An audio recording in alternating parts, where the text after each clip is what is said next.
Yeah, I'll let that one go because the stash is outlandish, and the hair is swiveling. This is the hair. That's Whose champion has the best hair? all right. Stop it. We're Pecker him. He's got a mate. champion diversity. Lucian.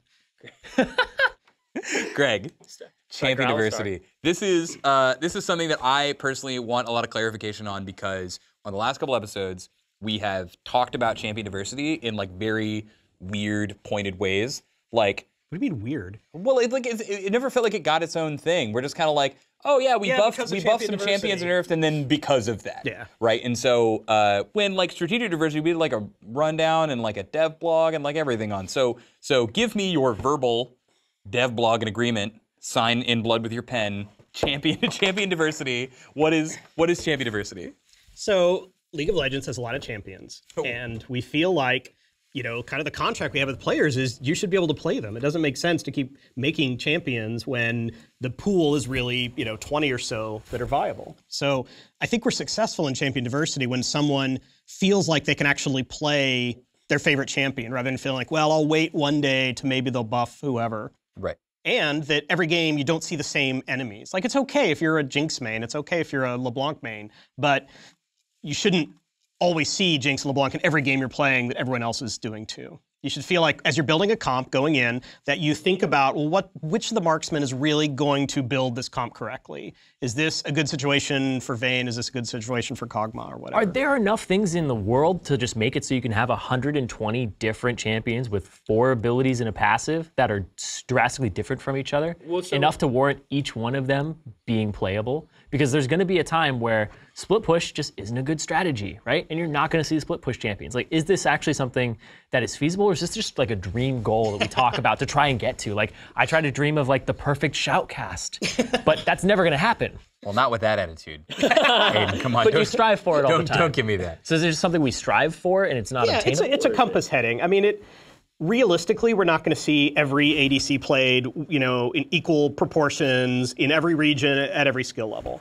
But we can do a lot better than we can do today. And ADCs aren't in a bad place right now, but junglers, you're not seeing them all. They're very tanky junglers, and even among them, we're not getting full representation out there. And you're right, we're going to have to take a lot of champions who kind of occupy really similar niches of like, oh, I'm the super fast marksman, or I'm the Amumu who can jump in and stun everyone in a circle. We have to find new things that champions can do when they're jumping into a team fight, to where when you're building a comp at the beginning of the game, you can say, oh, it's not just who's the best. Right. Who's the best? Who does the most damage? I would say another thing, right? Because this patch we have Aatrox buffs, Shen buffs, Malphite buffs, trying to kind of bring up some of the lower level guys, and we have more in recent memory been trying to look at people that are not in the greatest spot and bring them up a little bit as well, and try to unlock that feeling of like, oh, I can't play my character. Yeah, another thing I think is kind of hard to balance is poke champions too.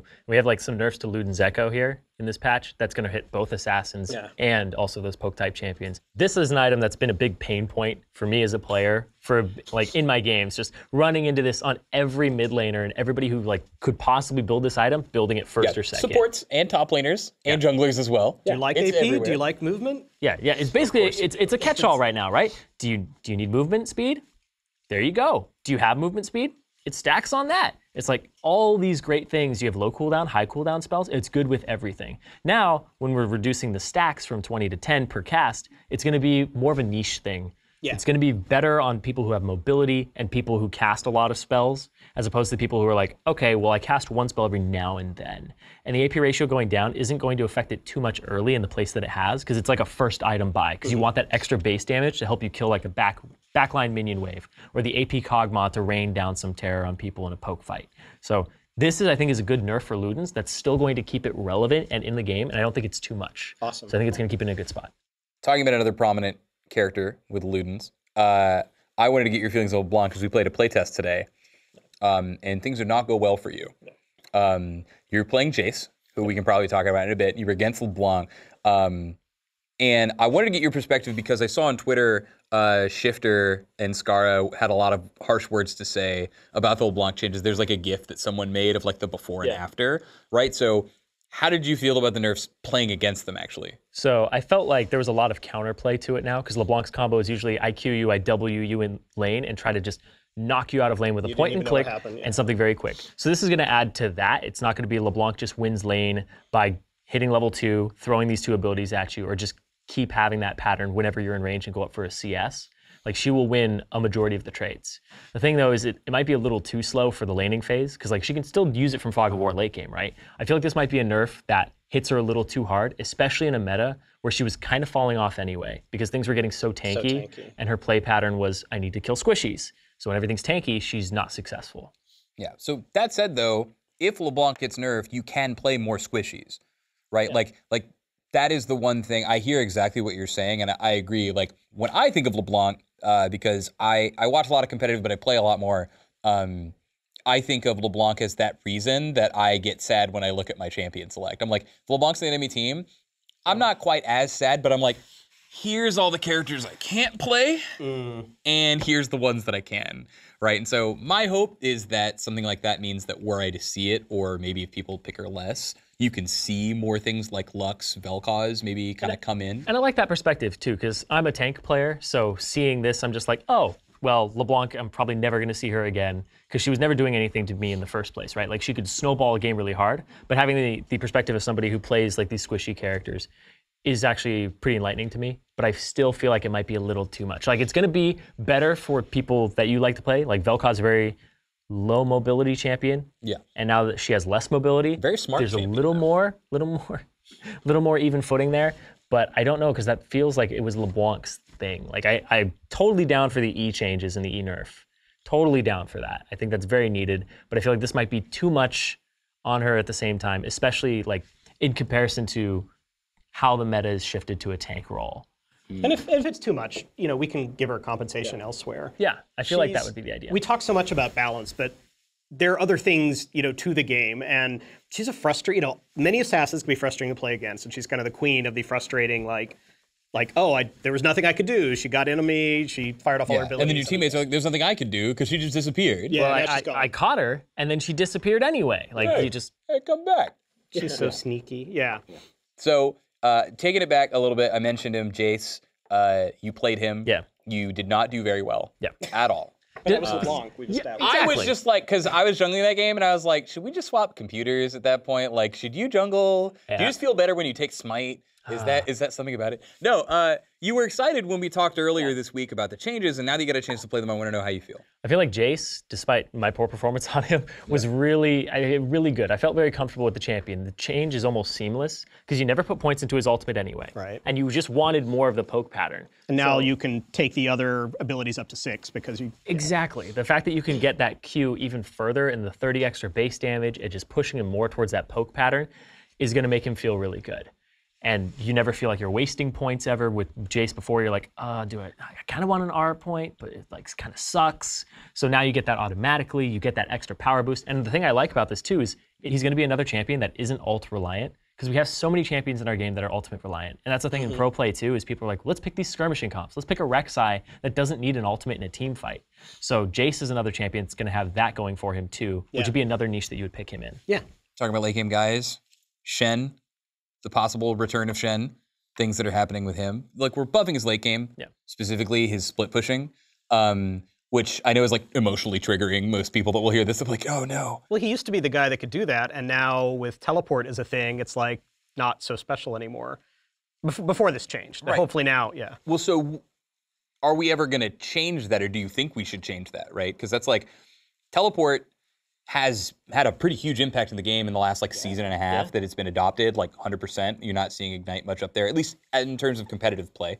I think it's pretty common.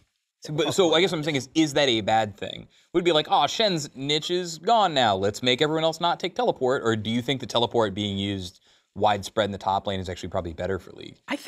Personally, I think the teleport's a good change overall. The top lane always... Players like it because it's, you know, it's the lane where I get to prove my own mettle because there's no one who can come help me out. But on the other hand, you can be so far removed from the rest of the game that I like teleport, letting, you know, adding a little bit more ability within reason there. But Shen needs a reason to exist too. So maybe we're trying to have it both ways, but we want all top laners to have a little more access to movement and you know, split pushing and things like that. But Shen is supposed to be, the tanky ninja that can go up there and be taking turrets alone. And I didn't want to laugh. I was like, the tanky ninja killing buildings. Just imagining Shen with a bunch of hammers just beating the hell out of a building. This is my identity. He's got a big shield because he's a tank now. Oh God. So we have a lot of ninjas in League of Legends. They all have to have a little bit of differentiation. Yeah, I know they do. So are you just not a Shen fan? Are you not excited about these changes particularly? I'm not really excited about these changes too much, just because I feel like they're a little bit of a Band-Aid problem for him. Like, we're kind of trying to cover something up for a little bit where it's that is totally fair. And that's, oh, let's just throw him some changes. Maybe he'll be better after that. This is one of those things we do to, Urgot was similar, like, maybe we can get players who really love the champion to play them a little bit now with the promise that we eventually fix it. Yeah, but I have a question about that, because if you're updating something and then people are like, oh my God, I love Shen right now. I love these changes to him. And the fact you reduce energy costs and stuff like that. Like, now he's great and he's playable. And then you're like, we got to change him. They're like, wait, what do you You're just taking away this thing you gave us. Well, yeah, I mean, if people are enjoying Urgot again, then you're like, we're changing Urgot to something completely different. Right. Like, that's always a weird thing to tread for me, where we're like buffing something just to like stave people and be like, you can still play this champion right before we change it into a different champion. I mean, that's certainly a risk, and we try not to strip a champion's identity away completely when we do an update. And I think we've been better about it recently than we did when we first kicked off updates. But at the same time, it feels mean to players to be like, 2017, you'll get to play your favorite champion again. Yeah, like that is the balancing point, right? Because I think what you say is super valid, right? And I think there are a lot of people, hopefully less and less, but a lot of people who love their champions when they get updated, they're almost like fearful of an update. They're like, oh, they're going to take away the thing that I love. But I'm excited to see what happens when Shen starts seeing play in League of Legends again at a time when like Gnar exists, right? Yeah, I feel like since Balmy Cinder is more accessible, you have the wave clear early on. It gives him HP, which gives him more damage on key strike. I think he'll be in an okay spot. Cool. He'll be able to do Shen things, but there are lane bullies out there. He can't really shut anybody in the top lane down. But then when you play Shen, it's going to be like, how good is my jungler? How strong does he scale? Yeah. And his early game laning phase has been the only thing that's like, maybe he's not that great at it with the people coming up right now. But we'll see what happens with him, because right now, you sound just so over it. I'm just like, meh. I love his like Jayce, Leblanc, Assassins. I'm so excited. And then, I mean, I guess we'll have to see Shen. What that's gonna be. Yeah. All right, cool. That is probably good enough for me. I guess we'll see how it is whenever the patch comes out. So back to the champions that have funny hair. Oh, yeah. Draven. Right, Draven is one.